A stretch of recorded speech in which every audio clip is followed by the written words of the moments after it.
This episode of the LCTV News is brought to you by Leo Inc., Daolis Brothers Construction, and King Movers and Storage.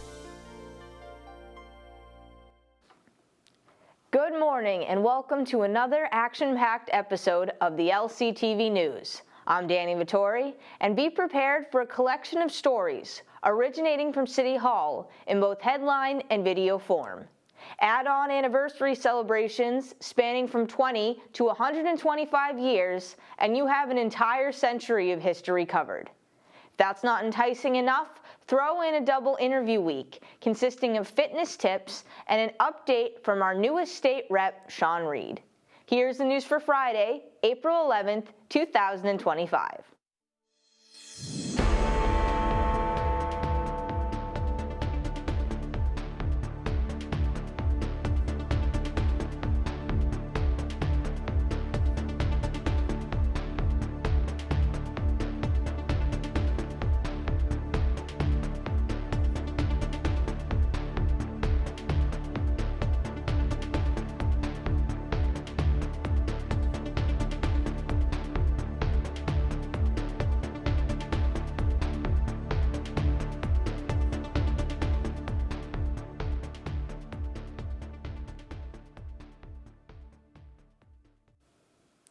On Wednesday, April 9th, the City of Lynn and Creative Cities Collaborative announced the recipients of the 2025 Lynnspire Creative Placement Grant Program. 14 individuals and organizations received a portion of a $60,000 grant, ranging from $1,000 to $10,000 increments. Now in its third year, the Lynnspire Grant Program will continue supporting community-driven creative projects that foster engagement and a sense of place. There are 6 $1,000 grants, 1 $4,000 grant, 4 $5,000 grants, and 3 $10,000 grants, with the Lynn Music Foundation, Cultural Latina Dance Alliance, and Outside the Box Learning Co. taking home the largest portions. Quote, "What makes this year's Lynnspire cohort special is the sheer variety of voices and visions represented, from hands-on skill sharing to bold storytelling and joyful celebration. Together, these projects reflect a city in motion, shaped by the creativity of its people," as stated by Lucretia Thompson, the City of Lynn's Arts and Culture Planner. Winners must produce and put on their events by the end of 2025. During their meeting on Tuesday, April 8th, the Lynn City Council voted to approve sweeping changes to the city charter for the first time in 40 years. These changes encompass more than a year's worth of public meetings, committee deliberations, and legal review. The Charter Review Committee also met 10 times, drafting revisions that represent long overdue moderation efforts to streamline government, improve transparency, and restore local control over city affairs, according to Mayor Jared Nicholson.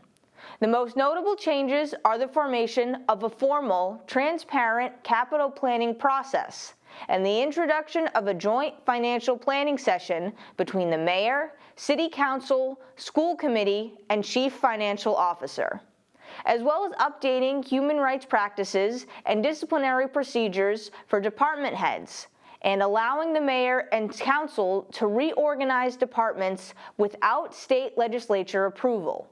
While a few expressed concerns, the measure passed unanimously. Now it heads to Beacon Hill, where if approved by the House, the Senate, and signed by the governor, it will become Lynn's new governing blueprint. The Lynn Public Library building just celebrated its 125th birthday. Not to be confused with the Social Library, which was organized earlier in 1815. To mark this momentous occasion, the library held a series of events, beginning with a reception on the 3rd and concluding with several tours of the building. LCTV was on hand for both the gathering and a tour on the 7th to learn more about the classic architecture and other unique features. On Thursday, April 3rd, the Lynn Public Library celebrated the 125th anniversary of their building. The public library was established in 1862, but this celebration commemorated the opening of the building itself in 1900.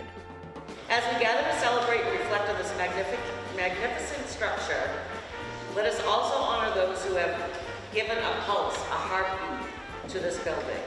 The library staff and our patrons who have filled the building for 125 years. The construction was made possible by Elizabeth Shute, who bequeathed $100,000 to the City of Lynn upon her death for a library building. The library is the city's most detailed and well-preserved example of Renaissance Revival architecture, and in 1979, the building was accepted into the National Registry of Historic Places. In a building like this, with the breathtaking ceilings and gorgeous murals, they invite us all, everybody, no matter your walk of life, to enter a place of seeking knowledge, of seeking help and resources, which our library staff is so incredible in being able to do, and ultimately seeking a better world. And ground was broken for the Central Library on July 23, 1898.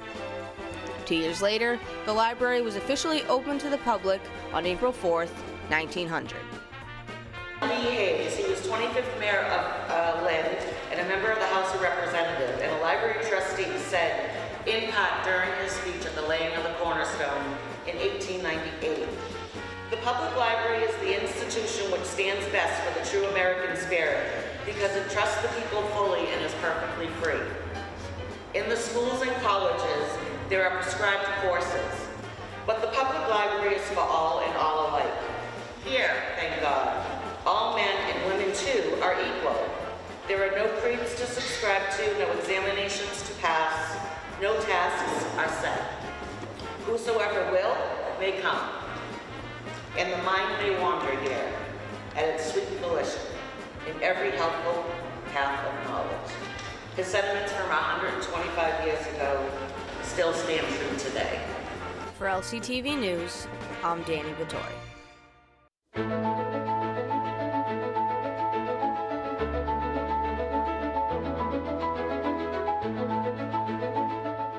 We just recently celebrated our 125th birthday of the building on April 4th, and right now we're celebrating National Library Week through Saturday. As part of National Library Week and our 125th celebration, we're holding a number of historical tours here at the library where we talk about different aspects of the architecture and how the library building came to be. The library opened for business on April 4th, 1900. The land, the building, and the furnishings totaled $211,574, which is about $8 million today. The library is the city's most elaborate and well-preserved example of Renaissance Revival architecture. It's supported by Corinthian columns in front that are 17 tons each, and at the time, they were said to be the largest stones laid in North America. The funding for the library came from Elizabeth Shute. Her husband and her were very generous Lynners in their time. She donated $100,000 to the City of Lynn to build a beautiful, dedicated public library for its citizens. All in all, her contribution was about $88,000, and it was decided to name it the Lynn Public Library to honor everyone who had contributed financially to the building of this beautiful historic building. Many different aspects of the building are meant to represent that the library is a place of enlightenment, and that includes the mosaic torches around each of the chandeliers in our front vestibule, as well as our beautiful mural that hangs above our reading room titled The Awakening of Ignorance. Something that we like to include on the historical tours is guiding patrons through our stacks, which are generally closed to the public. It's a beautiful structure in the back of the building made largely of wrought iron and glass paneled floors. If you ever come in for a tour, you absolutely get to walk through that, and it's one of the most fascinating parts of the building. It's one of the first parts of the building to put up during construction, and they're just so different and interesting, something you wouldn't see normally. Are you an undergraduate or graduate student seeking a summer internship? The City of Lynn and the town of Swampscott will be conducting a pilot program this summer using UV light to disinfect the water before it hits the public beach. They are searching for 1 to 2 students to assist in the water quality sampling necessary for this pilot. This is an unpaid 3-month internship. Interns will assist in daily sampling of several parameters of stormwater, both up and downstream of the UV unit, to evaluate the effectiveness of UV as a disinfectant for eliminating bacteria and making the beach safe for people to use again. Testing will be completed every weekday and can take up to 3 hours to complete. All sampling will be conducted at the UV unit with no beach samples. Once collected, samples will be analyzed in a lab, as well as an on-site multi-parameter water quality probe and UV transmittance machine. Training on testing methods and machinery will be provided.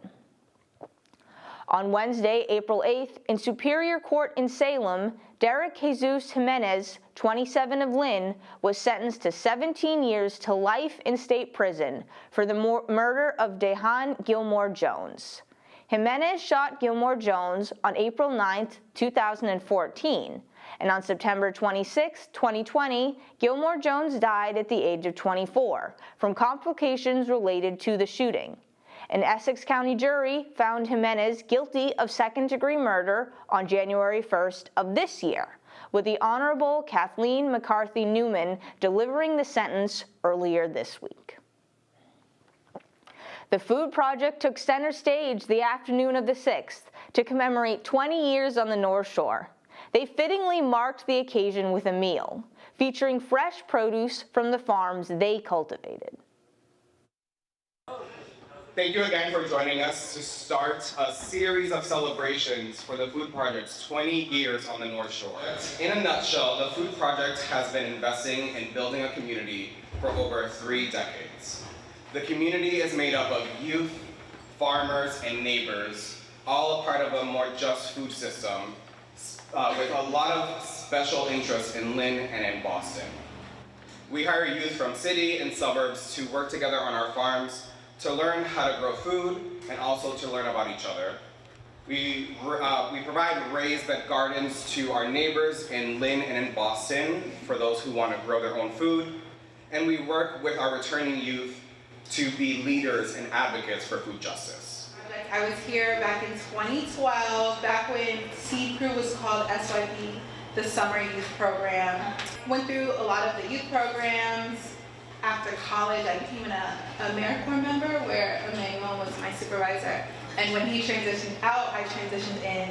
And long story short, I'm still here, but now I'm the associate director there. My time at the Food Project started 20 years ago this summer, right here in Lynn, as a teenager in the youth crews. And from being a youth in all of our youth programs and coming back as a full-time staff member, the Food Project has been such an impactful part of my life and a big impact on how I am as a person. Seed Crew was my first job when I was 16. My grandmother saw a cutting. My mom was like, you need a job. My grandmother saw a job. Omar, who also used to work here, did a presentation in school, and I applied. And it was my first time as a young person kind of being in like a diverse community, able to put myself out there. And I was just really vibing. Like I was enjoying the work we were doing, but I was also enjoying the community. And I really got to express myself and kind of come into myself. It opened my eyes to the barriers that made it difficult for people to get fresh, local, affordable food. And about how much food was such an important part of life. Being able to learn how different crops were produced, harvested, and shared to our local farmers markets and our food pantries, and just how possible it was to grow food in our own backyards or in community spaces is really one of the reasons why I love the work that we do and how we bring it to the areas that we serve.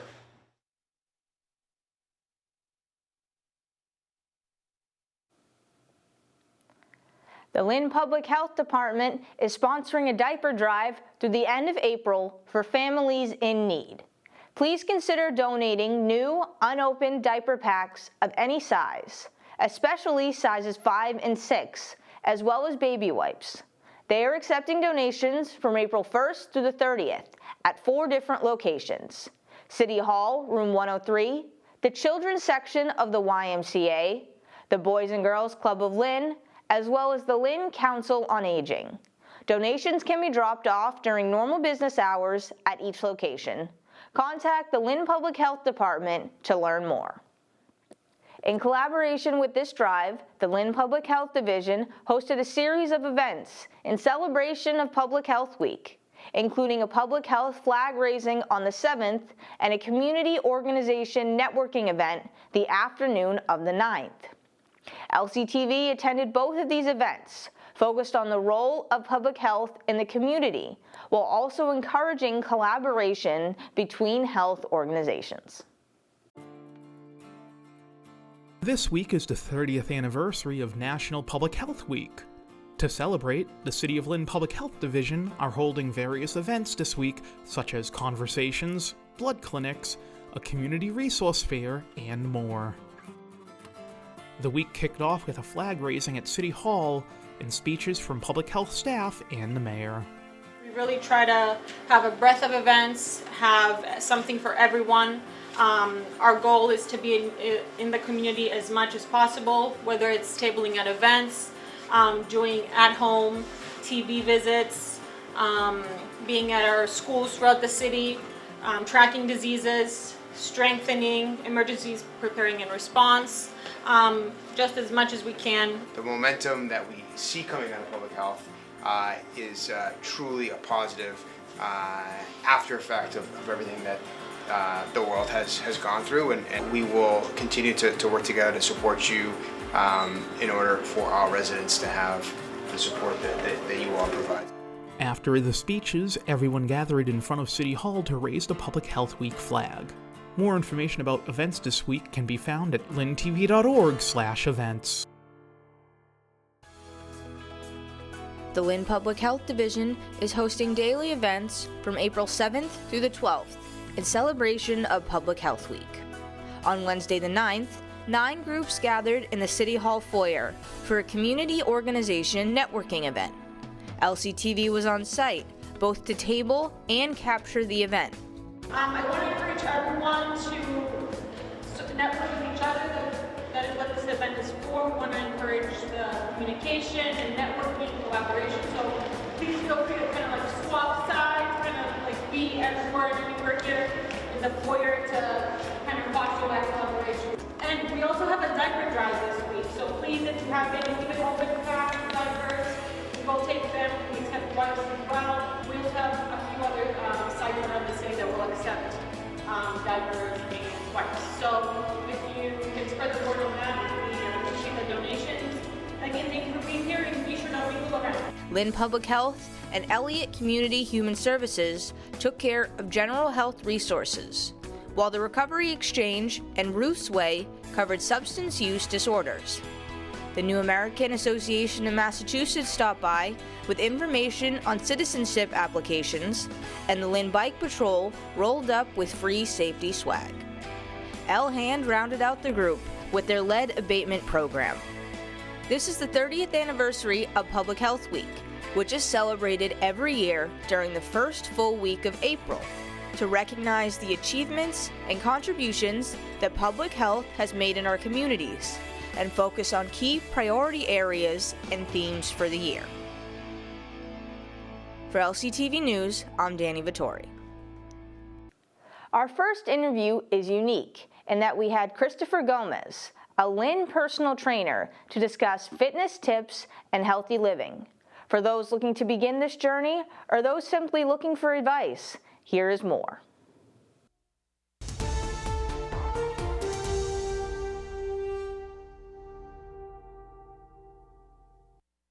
Good afternoon and welcome back to the Lynn Lowdown. I'm Dani Vittori, and today we have on Chris Gomez, a personal trainer, to discuss some tips on healthy living. Thanks for joining us today. Good afternoon, Dani. Thank you for having me. Pleasure meeting you. It's great to meet you too. Likewise. After exchanging emails, it's great to put a name to a face. That is also true. Yeah, I agree. All right. So we're going to jump right into it. And you're 26, personal trainer. You actually just got certified last year, and you are from Lynn. So could you maybe talk a little bit about how that journey went for you? Yeah, so when I first started, I've been putting it away. I had it in the back of my mind for the really longest time, maybe 2 to 3 years. And, you know, I just kept procrastinating until one day I just had a really life event where I just wasn't really complacent and happy where I was, to where then, you know, I was kind of looking for alternatives on what to do. And, you know, luckily, you know, having a significant other that supports you, as long as it's positive, you have the support from a significant other. She's pushed me to, do that. And then, almost a year later, I've been gaining a lot of experience helping individuals in the gym with the personal training. So it's been exciting. It's been a learning curve. But I've learned from the mistakes, and I'm continually learning. And I think over time, we'll still continue to learn when it comes to fitness. Mm-hmm. It is. It's really a journey. I know that's how you described it. And it's curious, your philosophy in it, it's not just about one thing. It's not just about exercise. It's not just about nutrition. You listed about 5 or 6 things you really focus on. Why do you think it is so important to have it be so all-encompassing? So basically, as far as just from the exercise, the mindset that goes into it, what you consume as far as like when it comes to putting the right nutrients and foods in your body has a lot to do with the exercise, because it will aid in that. Right. Definitely the mindset would be probably number one first. The mindset, how you think about yourself and how you think about your goals and what you're going to do in the gym and outside of there will make a huge difference. Yeah, thinking about that. And you were even talking about a little before we started, when you work with others, working with clients, everyone's, a different, unique person. So you kind of gauge your reaction based on how they're responding to you.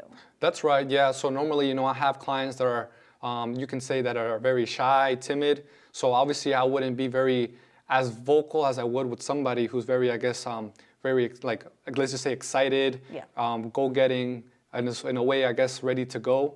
I'd kind of back and forth see the vibe and the energy that's in that moment, and then based off that, I take it based off that, and I go with that. And for anyone who's maybe looking to, make a lifestyle change, maybe get into a certain kind of exercise, but they're a little bit nervous about it, what sort of advice do you think you would give to those people? So the advice would definitely be kind of asking themselves as far as like what their why is. You know what I mean? Why is it that they're going to do something? Yeah. And making sure that it's very strong, because there's going to be bumpy roads along the way, and bumpy roads obviously kind of can demotivate you and fall off and kind of go back to where you once were, I guess, in a way, not happy at that point.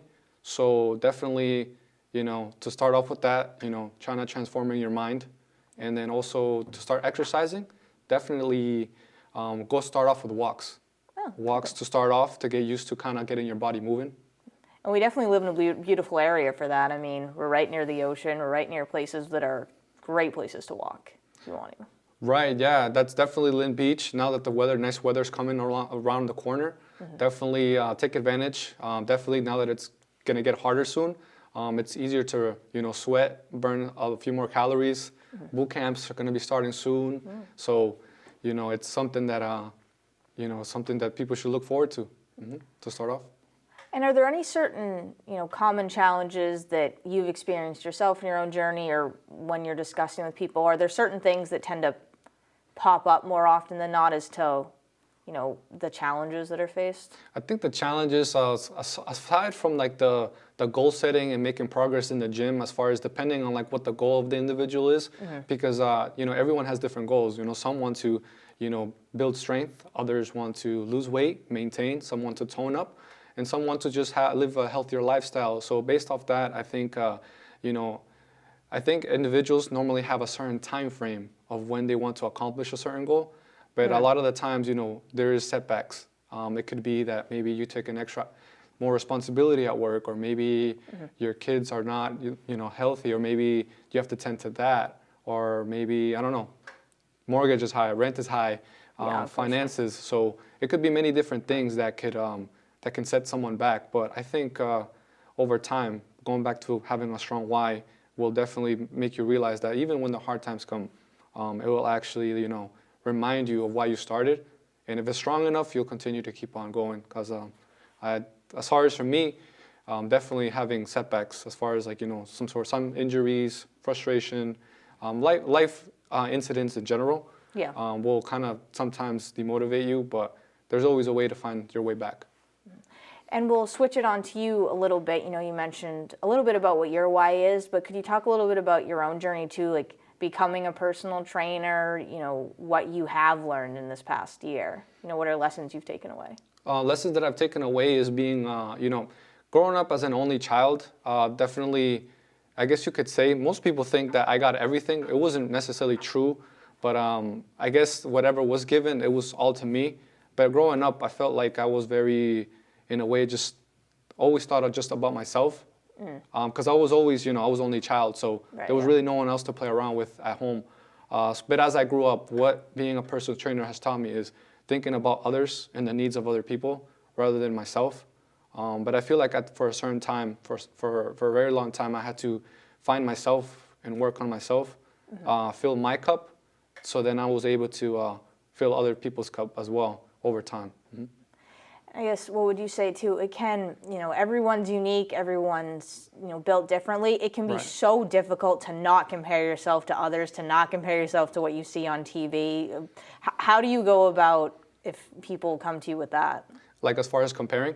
Yeah, as far as it can be so difficult to not compare yourself to others or go, well, they can do this, but I can't, sort of thing. Right. So one thing that I've learned is whenever, I guess you can say it's good and bad depending on how you look at it as far as when you want to compare yourself with somebody. But if you're willing to compare yourself with someone, you have to also ask yourself if you're willing to go through what they are going through or what they have gone through to get to where they are currently. Right. So I guess you have to see, not just compare, but also ask yourself, whatever this person go through, am I willing to go through it myself so that I can go ahead and obtain X, Y, and Z? I like that. I haven't gotten that answer before. I like that. Right, it's different. Yeah, it's I learned like through reading a lot as well. Nice. And I will ask, I guess, from the exercise, the nutritional standpoint. I mean, you talk about start small, start with small steps. What would be recommendations you'd have for people who they want to start, but it seems like such a big, tall task to make such a lifestyle change? What are some, maybe smaller things they could do, even just in their everyday? In every day, definitely, I guess, getting a good night's sleep. When they wake up, getting, ounces of, a cup of water with electrolytes to start off the day. Because when you wake up, you're dehydrated, so you want to hydrate. That would be a few good tips. Also, too, like kind of evaluating and seeing like what they're eating. And I guess in a way, reaching out for help to someone maybe they may think that they could help them or is living the lifestyle that they currently are looking for. Definitely seeking help, I would definitely say. Because you were mentioning it too, even with your significant other, you said having that support is so crucial, can be so critical. They can sometimes help push you to places you didn't even know you could get to. Right, yeah, that's why it's important to have like someone who supports you. And for the individuals that, let's just say, currently don't have a significant other, but it could be like, for example, like a parent, it could be a good friend, a brother or sister, an aunt or uncle, someone that literally is in their corner. And obviously, as long as it's a positive thing, it's good to always have that support system because, when times are tough, those are the individuals that I guess you would go to as far as for, words of advice to kind of give you that support when you need it, when I guess things are not going the way they're supposed to. Right, yeah. So yeah, definitely. I know, and I said I do have to wrap up in one moment, but one more question I want to ask is it's more of a future question for you. You said you're coming up on your year of doing this. Looking forward, have you set any goals for yourself or anything that you're really looking to do, like let's say maybe in the next year? In the next year, definitely, I definitely would have to say helping individuals when it comes to workout planning, also with the nutritional side of things as far as like, when it comes to like, let's just say supplements for the individuals that are busy or overall meal guidance plan, when it comes to overall faith. And then also too, I could say just transformation in general when it comes to the mind, the body, the soul. That's what I would say. And then as far as like a personal goal, just overall trying to becoming a better person, spreading love, a lot of positive vibes and energy, and then also just carrying myself as I guess I would say I would want to carry myself with good character, and when people would see me walking anywhere or running or exercising, that they know that I'm friendly, and overall that they can reach out and that they could they have someone that's willing to ready to support them. Well, I can tell why you're so good at what you do, is that you have such a calming but very motivating presence about you, which is awesome. And I can tell from the way you speak about it how passionate you are. And I do want to thank you again so much for coming on to, share some of these tips with our broader community. Thank you so much for having me. It's a pleasure. And who knows, maybe in the future we can do this again and we can kind of see how much progress we've both made since then. Yes, I'm very excited to see what you do in the future. I will really look forward to that. And once again, I'm Dani Vittori. This has been the Lynn Lowdown, and we'll see you next week with more guests.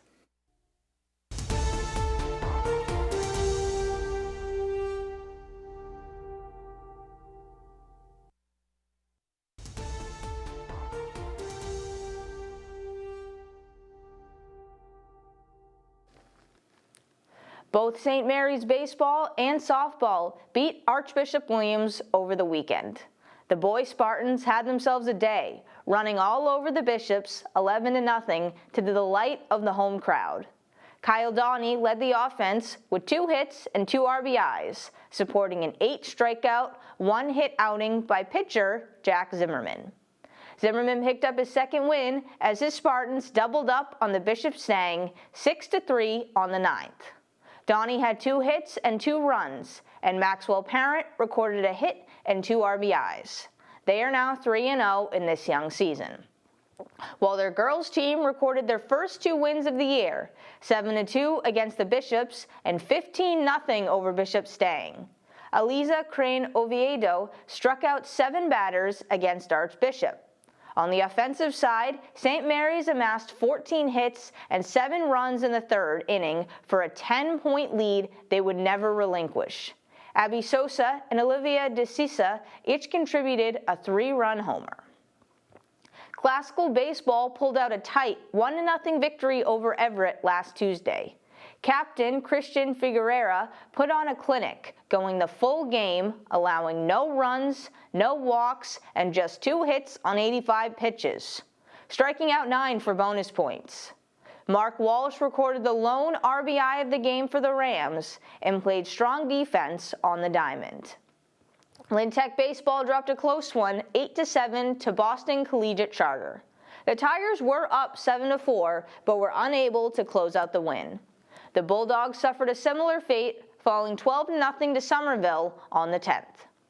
As for softball, the Rams stranded 9 runners in scoring position, falling 8-4 to Everett on the 9th. Neveth Eath did record a double and a run scored in the loss.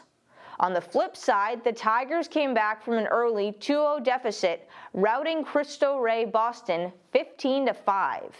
Eddie Lewis Jr. went 4 for 5 with 3 RBIs, Dylan Nordick went 4 for 4 with 2 RBIs, and Hendro Diaz added 3 more hits and 2 RBIs.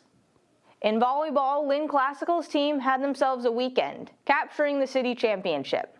The Rams defeated Lynn Tech in straight sets 25-21, 25-18, and 25-13. Viet Tran was named tournament MVP, recording 15 kills and 4 aces against the Tigers. Josh Gomez and Long Pham made the all-tournament team. Gomez recorded 8 kills on Saturday, while Kenzel Lentano tacked on 39 assists. Classical followed this up with a 3-1 victory over Greater Boston League rival Medford on the 7th. The Rams won the first 2 before dropping the 3rd and winning in the 4th. Junior Pham registered 19 digs, the 3rd of which was the 500th of his career. Classical lost for the first time 1-3 to Everett on the 9th. While the 4-1 Tigers bounced back from their weekend loss, sweeping Neshoba Tech 3-0 the night of the 8th. Their stars led the way, Elmer Duran with 19 assists, 8 aces, and 5 digs, followed closely by Jacob De Leon with 6 kills, 6 assists, and 3 aces. The Celtics won a thriller 119-117 in overtime against the New York Knicks. Down 3 with 3 seconds remaining in regulation, who else but Jason Tatum nailed a 3 for the tie. In overtime, it was Kristaps Porzingis knocking down free throws and a 3-pointer from deep for the win. Boston lost badly 96-76 to the Orlando Magic on the 9th, but with only 2 games left in the regular season, none of the starters were playing. Over to the Diamond, the Red Sox are struggling, dropping 3 straight to division rival Toronto Blue Jays. Boston did grab a 4-3 extra innings victory to close out the series on the 10th. We had a special guest on the Lowdown this week as we welcomed 11th Essex District State Representative Sean Reid. Rep. Reid talked about his first few months in office, his first bill filing session, and the importance of connecting with the constituents he represents.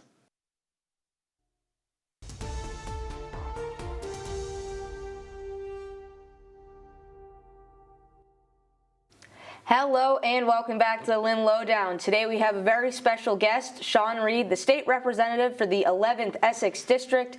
Thank you so much for joining us today. Thank you, Dani. It's always a pleasure, and appreciate the work that LCTV continues to do. Great. And so you were just sworn in January. This is your sort of 100-day interview. I did not do the math, but we decided it's close. Close enough. Right. Close enough.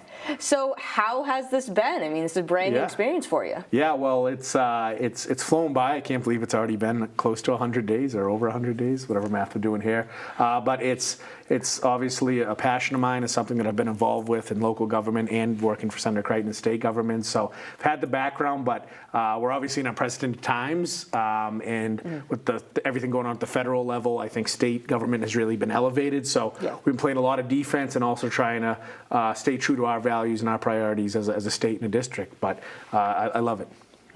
Well, that's always good to hear. I mean, it's always good to love your job. And you were even talking about before we went on, you went through your first bill filing too in January. You did have to explain to me what that meant because I was unsure. So would you mind doing that for our audience? Yeah, sure. Yeah. So at the beginning of the new 2-year session, all bills are basically sort of wiped out, and they have to either be refiled. The new bills are filed. So that starts off as soon as you're sworn in beginning of January, and in the middle of January there's a cutoff for which you can file bills. You can still file bills after that, but the process just gets a little more complicated, and it's harder to sort of advance some of those. But yeah, I filed a couple dozen bills, and one of the fun things about being a state rep is you learn about so many different issues. From the highest level to sort of meeting with some of these small groups of really niche issues. But yeah, I filed everything from protecting pharmaceutical companies from having loopholes that they can charge more money for prescriptions, to student teacher pay, to making it easier to electrify the commuter rail, and everything else in between. So there's a lot going on.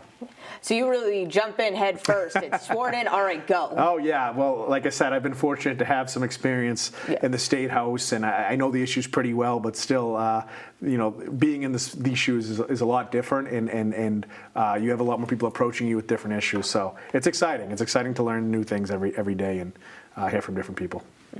And you even mentioned in your bio, too, you talk about you've been involved in education for much of your life. You were housing insecure young. Do you think that affects what issues you really seem to focus on in the bills? 100%. I think both your professional and personal experiences inform sort of all of our decisions as legislators. And that's a good thing, I think. And that's why it's so important that we have people from different walks of life, people from healthcare, from business, people who've experienced these issues firsthand, people who've worked closely with people who've experienced these issues. That's what makes government a beautiful thing, I think. And that's why I feel so fortunate to bring this perspective.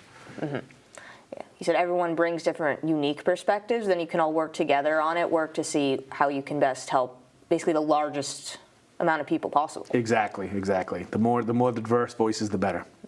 You're also on several, legislative committees, like subcommittees? Sure. You're on 4 of them, correct? Yes. That feels like a lot, but you can say that better than me. Yeah, no, it is a lot, and I know government can be really confusing, and I really just want to emphasize the importance of committees and sort of explain what they are. So, after bills are filed, they're assigned to a substantive committee. So it's things like housing, things like education, cannabis, transportation. So there's, a few dozen of those substantive committees, and that's where a lot of the work actually happens when it comes to bills. So what happens is once they've been assigned to committees, then there's hearings. For every bill has to have a hearing. So we had our first hearing on public health, for example, on a number of bills related to public health. Then after that, it's us as the committee of those substantive that actually vote whether to move these bills forward or not. So it's a really important part of the legislative process, and I encourage everyone to get involved or reach out to me if you're more interested in sort of learning about how you can make the most impact in that process. And what subcommittees are you on currently? Yeah, so they're called joint committees. Oh, sorry. No worries. They're called joint committees, and that's because there's Senate members and there's House members on it. That makes So sense. I'm on TUE, which is telecommunications, utilities, and energy, which I think that one speaks for itself. I'm also on mental health, substance use, and recovery. And I'm on public health, as I just mentioned, and I'm also on a House committee, which is steering and policy. But yeah, those are the big three. I think they're very important and timely. TUE, with everything going on with sort of National Grid and Eversource and the rising utility bills, I think it's really timely. Public health, I think it's in the news, Oh, yeah. every day, especially time. with the federal stuff. And then, of course, mental health and substance use. It's something that's near and dear to my heart and so many people's heart within this district, in the state, and in this country. So. And I am curious, you're mentioning, at least when I think about government, I think about there's just so many bills that go through. Is that an accurate way of thinking about it? You deal with a lot of bills? Oh, 100%. And there's several thousand bills filed within the Massachusetts legislature every year. Obviously, a lot of them don't make it to the finish line because there's so much sort of that goes into every single bill.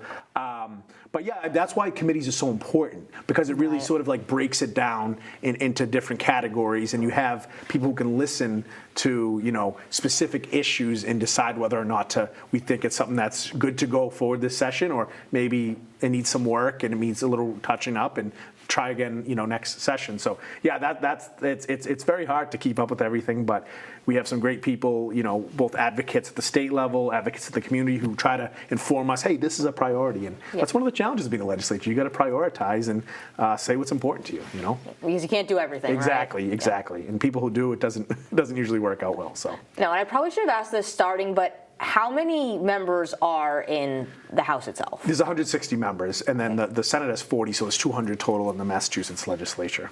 So divide and conquer, that's a very good idea with those committees. I think so. I would say so too. Yeah. And speaking of priorities, to get specifically in Lynn, because that is Lynn and Nahant are who you represent. Yes. And a big thing was that the ferry's coming back. Yes. We're so excited. I was fortunate to get to work on this as a staffer, and I wrote it often last summer, and it's so good.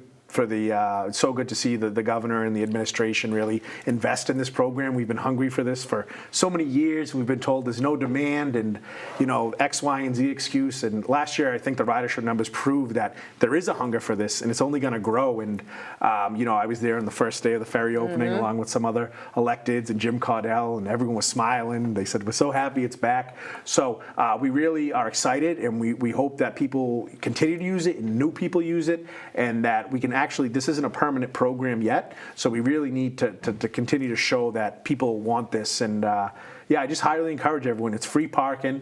It's not super expensive compared to the commuter rail. Give it a shot, and I think it will be hard for you to go back, especially on those summer days.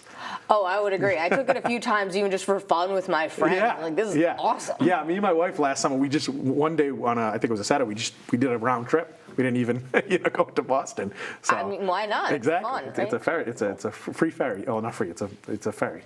But those are things about being a state rep that must be nice too. Yeah. It's the kind of, what's the word, like community related events that you get to do? Yeah, absolutely. Yeah, no, I actually always say, I think before I was in this office, one of my favorite parts of my professional career were getting the first day that the ferry was launched last year, a couple years back, because that was, I know how hard everyone worked on that, and it was something so physical, something you could feel so much happiness in the air when that launched. And you're very fortunate to get to work on some projects locally that if you get to see them into fruition, it's really so rewarding, and you just know how many people worked hard to advocate for those things. Yeah, it was a huge launch. I remember that. Yeah. And it was the really governor awesome. came, and it was Lieutenant Governor. It was great. So.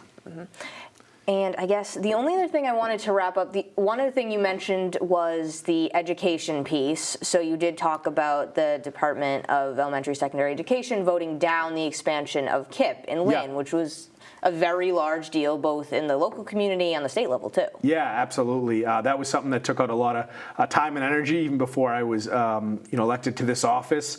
I know it wasn't a clear black and white issue for a lot of folks, but candidly, I've spent a lot of time on the school committee and involved in the schools, and that would have potentially taken away $8 million from our school budget, which we're already in a tough situation with some state money drying up, the Student Opportunity Act money, with federal money really uncertain, and the data they use to sort of justify taking that money away and giving it to the other schools was based on COVID data largely. People still recovering educationally from COVID. So we thought it was really inequitable, and we're so grateful to the board for seeing our point of view, because that would have been drastic. I don't know where we would have been as a school district right now. And I also want to say, we really appreciate everything KIPP does. This is nothing, against them, but it's just, I don't think it's fair to take money away from us to give it to, other districts when we're hurting very badly right now. So. Yeah, because you were heavily involved with that too as a school committee member as well, because you do so much in the community, and I honestly don't know how you sleep. Sleep's overrated. So. Good attitude to have with that. And I know I do have to wrap this in a moment, but was there anything else that I didn't touch upon that you wanted to make sure you mentioned? Yeah, sure. I just want to mention that I've been really making a concerted effort to be out there in the community. I've held office hours in both Lynn and Nahant monthly, and I plan to continue to do so. I also have a newsletter that if you go on my website, which will be on the graphic up here, please, the first thing on my page is sign up for my newsletter. I'm really trying to keep people informed in any way that I can. So, and then third, please never hesitate to reach out. My phone number, my email, all that stuff's on there, and I really look forward to continuing to engage with my constituents. Yeah, I see you out there a lot at a lot of different community events, so you're definitely very active in the community, and I know it's appreciated. I appreciate that. Likewise. Of course. And I just have to thank you again so much for really coming on to talk about these first few months of your political career. Thank you, Dani. I appreciate it. Of course, anytime. And once again, I'm Dani Vittori. This has been Lynn Lowdown, and we'll see you next week with more guests.